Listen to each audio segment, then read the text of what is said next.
Hello everyone, இன்னைக்கு நம்ம வீடியோவில் எதை பற்றி பார்க்க போகிறோம் அப்படின்னா, நம்ம எந்த ஒரு கவர்மெண்ட் சர்டிஃபிகேட்டையும் கவர்மெண்ட் சர்டிஃபிகேட்னா Aadhaar card, community certificate, income certificate, எந்த ஒரு சர்டிஃபிகேட்டாக இருந்தாலுமே அதை நம்ம வந்து பிடிஎஃபாக டவுன்லோட் பண்ணுவோம். கரெக்டாக அந்த பிடிஎஃபாக டவுன்லோட் பண்ணிட்ட பிறகு நமக்கு இந்த மாதிரி தான் ஒரு கொஷின் மார்க் வரும். பார்த்துருக்கீங்கன்னா அந்த கொஷின் மார்க்கை வந்து எப்படி வந்து க்ரீன் டிக்காக மாற்ற போகிறோம் அப்படிங்கிறத பற்றி தான் நம்ம வந்து இன்றைக்கி வீடியோவில் பார்க்க போகிறோம். சரிங்களா? வீடியோக்குள்ளே போயிடலாம். இப்போ நீங்கள் உங்கள் லேப்டாப்பை ஓப்பன் பண்ணிக்கோங்க. இந்த ப்ராசஸ் வந்து நம்மளால் லேப்டாப்பில் மட்டும்தான் நம்மளால் பண்ண முடியும். ஸோ அதனால் லேப்டாப்பில் ஓப்பன் பண்ணிவிட்டு அங்கே சர்ச் ஆப்ஷன் இருக்கு இல்லையா, அந்த சர்ச்சில் போய்ட்டு மைக்ரோசாஃப்ட் ஸ்டோர்னு சொல்லிட்டு சர்ச் பண்ணுங்கள். சர்ச் பண்ண உடனே உங்களுக்கு இந்த மாதிரி ஒன்று வருதா, அதை வந்து கிளிக் பண்ணி ஓப்பன் பண்ணிட்டீங்கன்னா உங்களுக்கு இந்த மாதிரி ஒரு ஹோம் பேஜ் தான் காட்டும். சரிங்களா? இந்த ஹோம் பேஜில் மேலே தெரியுது பார்த்தீங்களா சர்ச் ஐக்கான்னு. ஸோ அங்கே கிளிக் பண்ணி அடோப் அக்ரோபாட் அப்படின்னு சொல்லிட்டு டைப் பண்ணிக்கோங்க.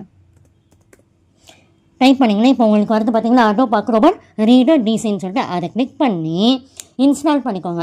நான் ஆல்ரெடி இன்ஸ்டால் பண்ணனாலே எனக்கு ஓப்பன்னு காட்டுது. ஸோ நீங்கள் என்ன பண்ணுங்கள், இன்ஸ்டால் பண்ணிக்கோங்க. இன்ஸ்டால் ஆகிட்ட பிறகு இப்போ ஓப்பன்னு சொல்லிட்டு கிளிக் பண்ணிக்கோங்க. சரிங்களா? ஓப்பன் ஆன உடனே உங்களுக்கு வந்து நீங்கள் என்ன பண்ணணும் அப்படின்னா, உங்களுடைய கூகுள் அக்கௌண்ட்டை உங்களுடைய ஏதாவது ஒரு மெயில் ஐடியை வச்சு நீங்கள் வந்து சைன்இன் பண்ணிக்கோங்க. சைன்இன் பண்ணிட்ட பிறகு உங்களுக்கு வந்து இந்த மாதிரி ஒரு ஹோம் பேஜ் தான் ஓப்பன் ஆகும்.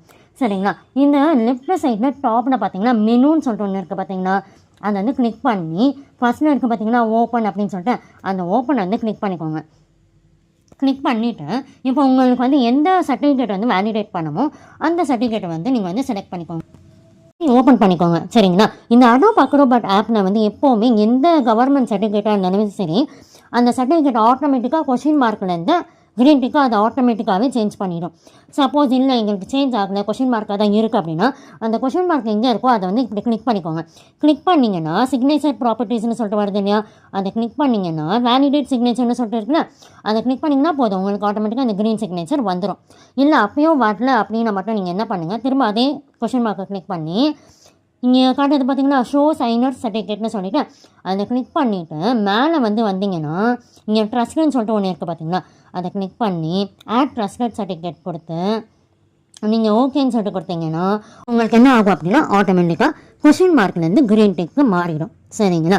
ஸோ இந்த ஒரு ப்ராசஸ் யூஸ் பண்ணி மட்டும்தான் நம்மளால் வந்து ஒரு டிஜிட்டல் சிக்னேச்சரை வந்து வேலிடேட் பண்ண முடியும். அது ஆதார் கார்டாகவே இருந்தாலும் சரி, கம்யூனிட்டி சர்டிஃபிகேட்டாக இருந்தாலும் சரி, இன்கம் சர்டிஃபிகேட் எந்த சர்டிஃபிகேட்டாக இருந்தாலும் சரி, நம்மளால் டிஜிட்டல் சிக்னேச்சரை வந்து வேலிடேட் பண்ண முடியும்னா அது இந்த ஒரு மெத்தடை யூஸ் பண்ணி மட்டும்தான் நம்மளால் பண்ண முடியும். அப்படி மட்டும்தான் நம்மளால் இந்த ப்ராசஸை பண்ண முடியும். சரிங்களா?